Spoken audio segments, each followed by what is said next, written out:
Hello everyone, welcome है आप सभी का मेरे इस YouTube channel creation bye Ramesh पर। आज हम वापस बात करेंगे क्लास 9 सब्जेक्ट मैथ्स संख्या पद्धति फर्स्ट चैप्टर जो ही आपका उसकी फर्स्ट चैप्टर की प्रश्नावली 1.1 उसकी बात करेंगे। बेसिक जो भी था फर्स्ट चैप्टर का उसके बारे में अपन ने पहले ही बात कर ली थी, जो हमारा भाग फर्स्ट है उस वीडियो में। आज हम बात करेंगे चैप्टर 1.1 के बारे में।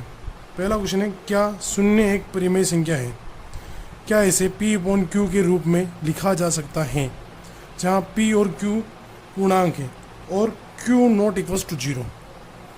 तो बिल्कुल अपन शून्य को P/Q की फॉर्म में लिख सकते हैं, कोई दिक्कत नहीं है, लिख लेंगे।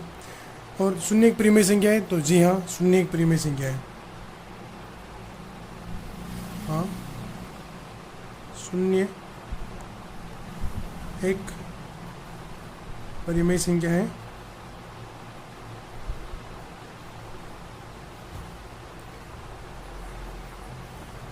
परिमेय संख्या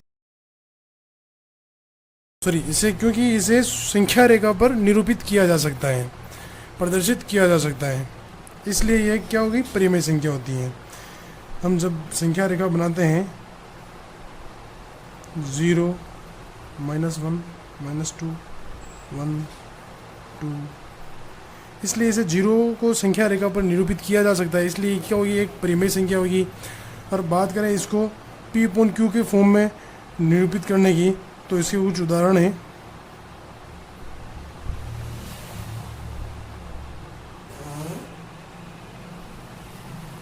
(0.1, 0.2, 0.3 और भी बहुत सारे उदाहरण हैं। यहाँ पर Q नॉट इक्वल्स टू 0। ठीक है फ्रेंड्स, नेक्स्ट सेकंड क्वेश्चन है, 3 और 4 के बीच में 6 परिमेय संख्या ज्ञात कीजिए। 3 और 4 के बीच में कितनी संख्याएं ज्ञात करनी है? 6 परिमेय संख्याएं ज्ञात करनी है। तो सबसे पहले इस 3 और 4 को परिमेय संख्या के रूप में इसको लिखना पड़ेगा। तो 3 और ये है अपने 4, 3 के बटे हुए में कुछ नहीं, तो मैं यहाँ पर 1 लगा सकता हूँ, और 4 के बटे हुए में भी मैंने क्या लगा लिया, 1। बहुत सारे टीचर्स क्या करते हैं कि भाई 6 परिमेय संख्या ज्ञात करनी है, तो 6 + 1 6 + 1 = 7, और 7/7 से इसको क्या कर लेते हैं, गुणा कर लेते हैं, 3/1 और 4/1 को। लेकिन अपन एक बड़ा डिस्टेंस लेकर के चलते हैं, जैसे मैंने इसको मल्टीप्लाई किया 10/10, इसको भी मल्टीप्लाई करेंगे 10/10, क्योंकि दोनों का डिनोमीटर हर क्या होना चाहिए, इक्वल होना चाहिए, तभी अपन इनके बीच में 6 परिमेय संख्या लिख पाएंगे। आप चाहो तो 10/10 की जगह और कोई दूसरी भी संख्या ले सकते हो, लेकिन आपको ये ध्यान रखना है कि परिमेय संख्या कितनी पूछी गई है, 6, तो वो संख्या 6 से बड़ी ही होनी चाहिए। अब इसको मल्टीप्लाई करते हैं, गुणा करते हैं, 10 को 3 से इंटू करेंगे तो 30/10, और इधर आ जाएगा 40/10। अब 30/10 और 40/10 के बीच में आराम से अपन 6 परिमेय संख्या लिख सकते हैं, कोई दिक्कत नहीं है। तो 30/10 तथा 40/10 के बीच 6 परिमेय संख्या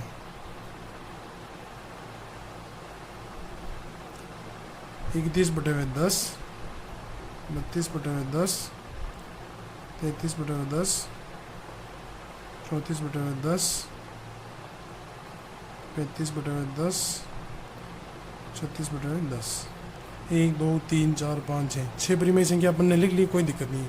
आप चाहो तो 10/10 और 10/10 की जगह कोई और दूसरी बड़ी संख्या भी ले सकते हो, बस आपको इतना सा ध्यान रखना है। कितनी परिमेय संख्या पूछी गई? 6, तो 6 से बड़ा ही कोई एक नंबर लेना है। नेक्स्ट क्वेश्चन की बात करें,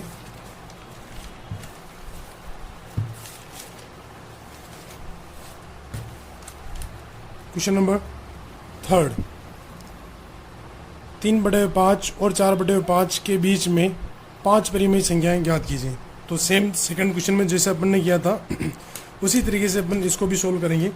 3/5 और 4/5 को एक ऐसे नंबर से मल्टीप्लाई करना है जिससे इनका बीच का डिफरेंस थोड़ा बड़ा हो जाए। जैसे यहाँ पर कितना पूछा गया, 5, तो आप 5 + 1 यानी कि 6 से इसको मल्टीप्लाई, 6/6 से इसको मल्टीप्लाई कर सकते हैं, लेकिन मैं इसको एक बड़े नंबर से मल्टीप्लाई करूँगा, जस्ट लाइक 8/8। इसको भी मल्टीप्लाई करेंगे 8/8। आप चाहो 8/8 की जगह 9/9, 10/10, 11/11, इससे भी बड़ा कोई वो दूसरा नंबर भी ले सकते हैं। अब 8 × 3 करेंगे 24 बटे हुए 8 पंजे 40,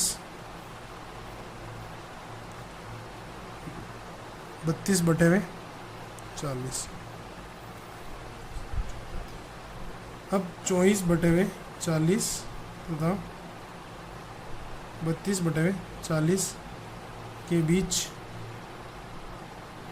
5 परिमेय संख्याएं।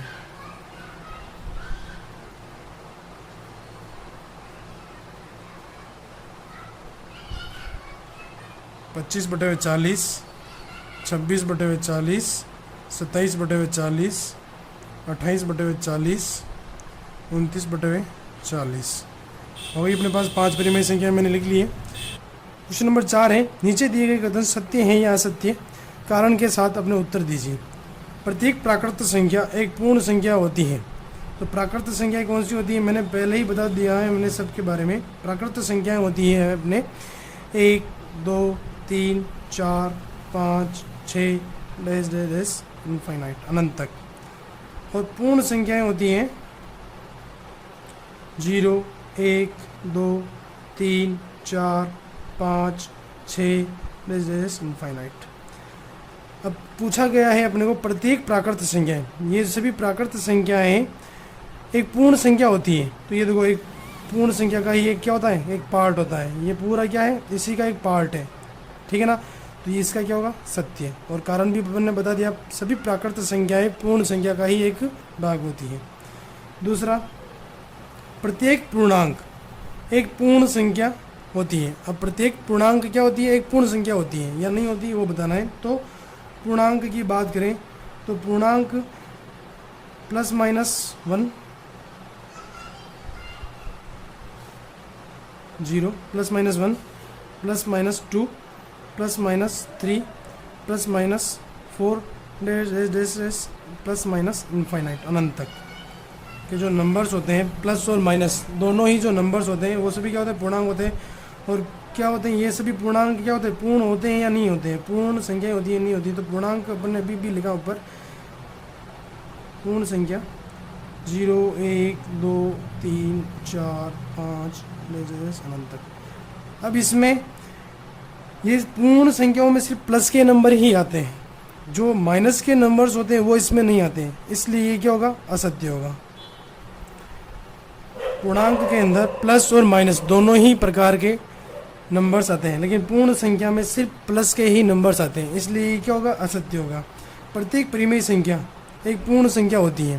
प्रत्येक परिमेय संख्या एक पूर्ण संख्या होती है। तो पूर्ण संख्या 0, 1, 2, 3, 4, 5 इनफाइनाइट तक के जो नंबर होते हैं वो क्या होते हैं, 0 से लेकर के अनंत तक के जो नंबर होते हैं वो क्या होते हैं, पूर्ण नंबर्स होते हैं, पूर्ण संख्या होती हैं।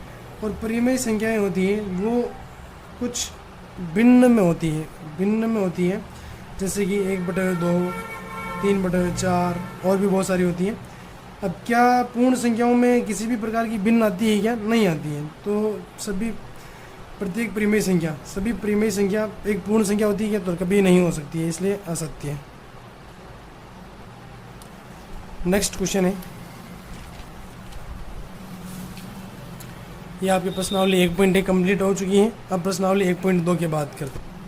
नेक्स्ट है चैप्टर 1.2। फर्स्ट क्वेश्चन है, नीचे दिए गए कथन सत्य हैं या असत्य हैं, कारण के साथ अपने उत्तर दीजिए। प्रत्येक अपरिमेय संख्या एक वास्तविक संख्या होती है, तो इसका आंसर आएगा सत्य,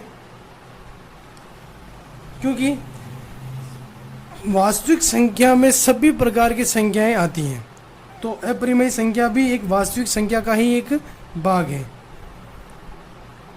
कारण रेखा, संख्या रेखा का प्रत्येक बिंदु √m के रूप का होता है, या जहां m एक प्राकृत संख्या है। क्वेश्चन है, संख्या रेखा का प्रत्येक बिंदु √m के रूप का होता है, जहां m एक प्राकृत संख्या है। यह कथन असत्य होगा, क्योंकि किसी भी संख्या का वर्ग मूल कभी भी ऋणात्मक नहीं होता है, इसलिए यह असत्य होता है। क्योंकि संख्या रेखा जो होती है उस पर ऋणात्मक और धनात्मक दोनों प्रकार की संख्याएं होती हैं।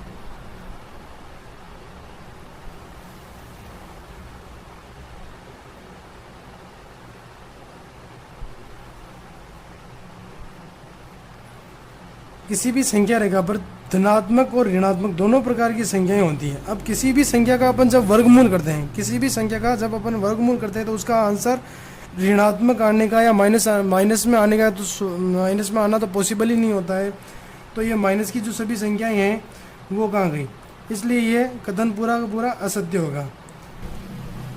नेक्स्ट क्वेश्चन है, प्रत्येक वास्तविक संख्या एक अपरिमेय संख्या होती है। वास्तविक संख्याएं सभी संख्याओं का एक ग्रुप होता है जिसमें सभी प्रकार की संख्या आती है। अब अपरिमेय संख्या होती है या नहीं होती है ये पूछेगा तो ये असत्य होगा, क्योंकि अपन एक कोई पर्टिकुलर किसी एक नंबर की बात करें, जैसे कि हो गया यहाँ पर 3, तो 3 एक अपरिमेय संख्या नहीं हो सकती है, जबकि ये 3 एक वास्तविक संख्या होती है।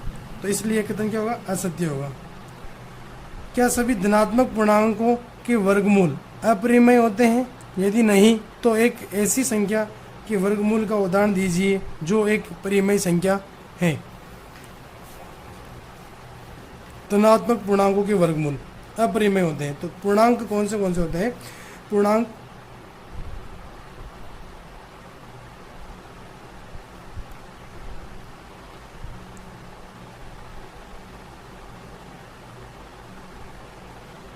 एक से लेकर के अनंत तक के जो नंबर्स होते हैं ये सारे क्या होते हैं, धनात्मक जो नंबर होते हैं ये क्या होते हैं, सभी पूर्णांक होते हैं। ठीक है। अब इसमें पूछा गया है अपरिमेय संख्या। ऑफ कोर्स इनमें अपरिमेय संख्याएं भी आती हैं, लेकिन कुछ ऐसे नंबर्स भी होते हैं जिनका वर्गमूल पॉसिबल होता है। जैसे यहाँ पर हो गया 1, 4, 9, ऐसे बहुत सारे नंबर हैं इनके बीच में जिनका वर्गमूल हो सकता है। तो ये है एक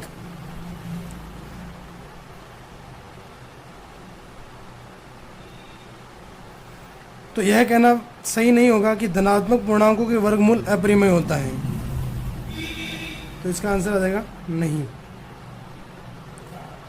नहीं, सभी धनात्मक पूर्णांकों के वर्गमूल अपरिमेय नहीं होते हैं। तो कारण भी मैंने यहाँ पर दे दिया है। नेक्स्ट क्वेश्चन है,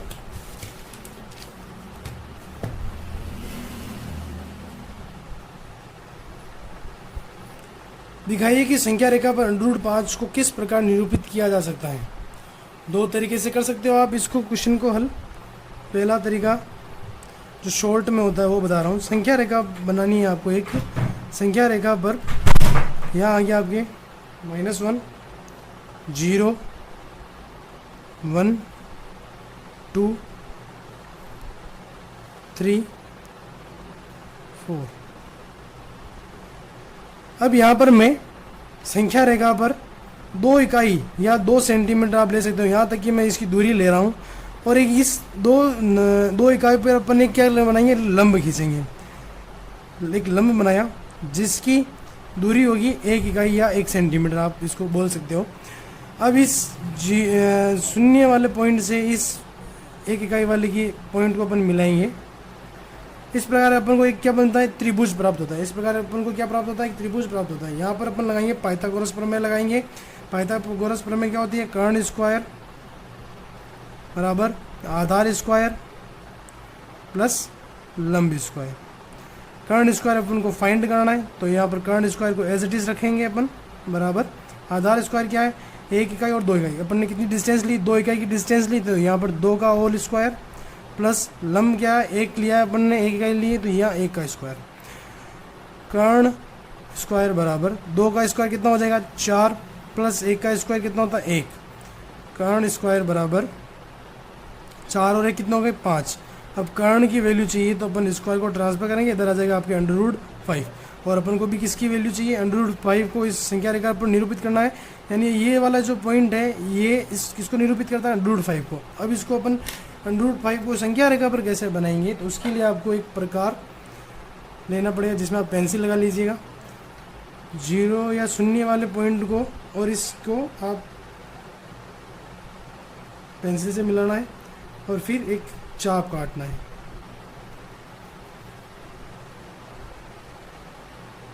जहाँ ये चाप कटता है वहाँ पर √5 निरूपित होता है। ठीक है बच्चों, यहाँ पर क्या आएगा, √5। पहला तरीका तो ये जो सबसे शॉर्ट है। दूसरे तरीके की मैं बात करूँ तो यहाँ पर 0 संख्या रेखा बनाई, यहाँ पर पॉइंट डाला 0, ये हो गया 1 और ये हो गया 2, यहाँ पर 3, ये अपन ने बनाई संख्या रेखा। ठीक है, अब इसमें सभी डिस्टेंस इक्वली है 1 2 3। यहाँ पर अपन ने एक इकाई लिया, एक इकाई पर अपन पहले यहाँ पर बनाएंगे 1 सेंटीमीटर या एक इकाई का एक लंब बनाएंगे। लंब का बिंदु इसको और ये शून्य को अपन क्या मिला देंगे। ये इस प्रकार पर एक त्रिभुज प्राप्त हुआ, त्रिभुज प्राप्त हुआ। इसकी डिस्टेंस भी कितनी है, 1 है। अब कर्ण स्क्वायर बराबर आधार स्क्वायर प्लस लंब स्क्वायर, कर्ण स्क्वायर बराबर आधार स्क्वायर प्लस लंब स्क्वायर, ये वाला अपन फॉर्मूला लगाएंगे, पाइथागोरस प्रमेय लगाएंगे। कर्ण स्क्वायर बराबर आधार स्क्वायर प्लस लंब स्क्वायर।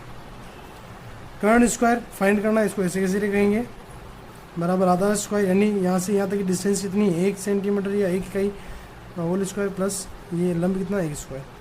1 का स्क्वायर कितना होता है 1 प्लस 1 का स्क्वायर कितना होता है 1, बराबर कितना आ जाएगा यहाँ पर 2, यानी कर्ण इक्वल्स टू √2। तो ये पॉइंट जो है वो किसका है अपने पास, √2, किसका है √2। अब यहाँ पर वापस इस वाले पॉइंट पर अपन एक लंब बनाएंगे और इसकी डिस्टेंस भी कितनी होगी 1 इकाई।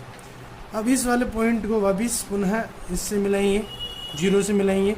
अब अपने पास आधार कितना हो गया √2 और लंब कितना हो गया 1।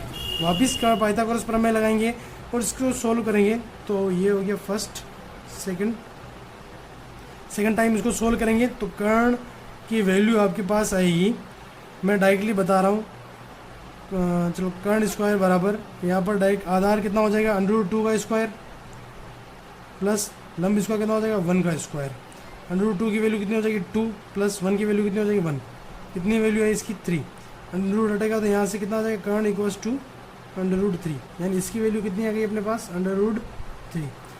अब नेक्स्ट टाइम वापस यहाँ पर एक इकाई का अपन क्या बनाएंगे, एक लंब बनाएंगे। ये लंब बनाया अपन ने, इसकी डिस्टेंस कितनी है 1 इकाई। इसको वापस पुनः 0 से मिलाएंगे। 0 से मिलाने के बाद अब इसकी वैल्यू अपन निकालेंगे, तो ये अपने पास आएगा √4। इसी तरीके से अपन निकालेंगे तो ये इसकी वैल्यू आएगी अपने पास √4। अब इस वाले पॉइंट पर पुनः अपन एक लंब बनाएंगे, इसको वापस 0 से मिलाएंगे। इसकी वैल्यू होगी अपने, इसकी लंबाई होगी 1 इकाई या 1 सेंटीमीटर। इसकी अपन निकालेंगे वापस पाइथागोरस प्रमेय, तो ये आएगा कर्ण स्क्वायर बराबर आधार स्क्वायर प्लस लंब स्क्वायर।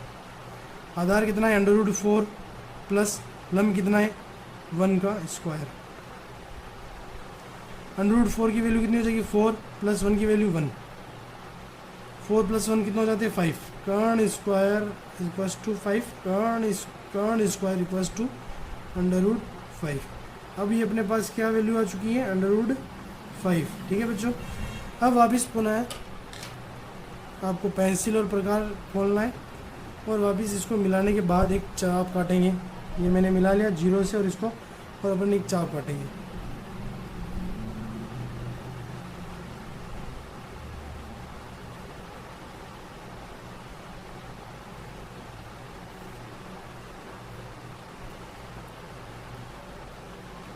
चाप काटेंगे तो चाप काटने के बाद ये कहीं ना कहीं 2 के आगे, संख्या रेखा पर ये 2 के आगे प्राप्त होगा। मैंने कोई फिक्स मेजरमेंट करके नहीं बनाया, इसलिए ये 2 से थोड़ा आगे आ रहा है, लेकिन 2 से कुछ थोड़ा और ज़्यादा आगे आना चाहिए, जैसे यहाँ आ रहा है, ये डिस्टेंस आनी चाहिए। तो इस प्रकार आप √5 को संख्या रेखा पर निरूपित कर सकते हो। और √5 को ही नहीं, और जितनी भी संख्या आपको पूछी जा सकती है एग्ज़ाम में, √2, √3, √5, ये तीनों में से कुछ भी आपको एग्ज़ाम में पूछा जा सकता है, ये इम्पोर्टेंट है। ठीक है बच्चों, थैंक यू। अगर ये वीडियो अच्छा लगा हो तो प्लीज़ लाइक करें, शेयर करें और इस चैनल को सब्सक्राइब करें और नेक्स्ट वीडियो के लिए वेट करें।